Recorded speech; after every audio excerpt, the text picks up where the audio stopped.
Governor, so you signed an executive order on the stage today during your speech that's supposed to protect the Second Amendment rights of North Dakotans. Can you just detail a little bit about that? Explain that executive order.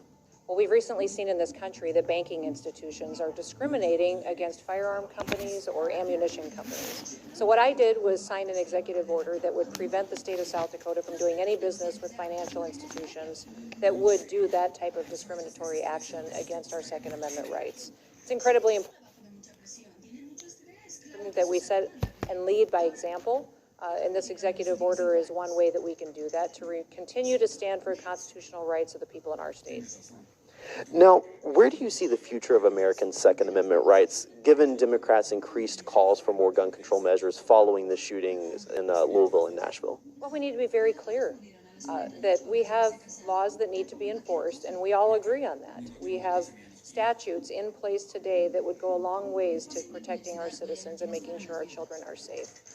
So that is what I think a lot of people get challenged by, is that when there gets to be a conversation like this and that type of conflict, we want to back away. Now it's more important than ever that those of us who value this country, that they value what our founders gave us as our rights, to continue to defend them and to explain why they're in place. They're in place so a normal, everyday citizen has the chance to deter a corrupt government that would come in and take away their ability to provide for their families.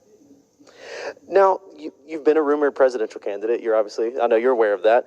What are the main factors as you make your decision, as you decide what ultimately you're going to do? And then what time frame do you think you might expect to make an announcement one way or the other? Well, I would just say that I think this country is desperate for a president that will fight for important values and principles this country was built on, and someone who can communicate that message to the people, cast a vision for where we're going. I'm looking for an individual like that. I hope that people in this country are as well, because now more than ever, we're seeing federal government come in and take away our ability to even conduct business, to raise our families as we see fit, and to use our values that we were raised with. So it'll be an interesting presidential race. I'm not going to tell you any decisions today whatsoever, but I do think that it's important that we keep our eye on the ball and make sure that we have the best individuals stepping forward to take on that role, because we've got some big fights ahead, and we need to make sure that we have a president who will hang in there with us.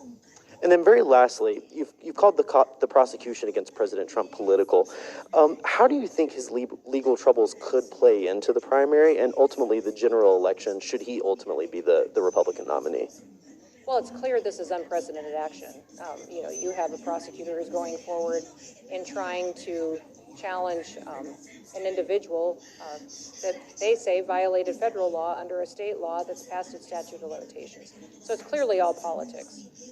I'm sure President Trump will go through the process and will come out recognizing that these kind of attacks can be withstood, and that he will continue to work for the people in this country.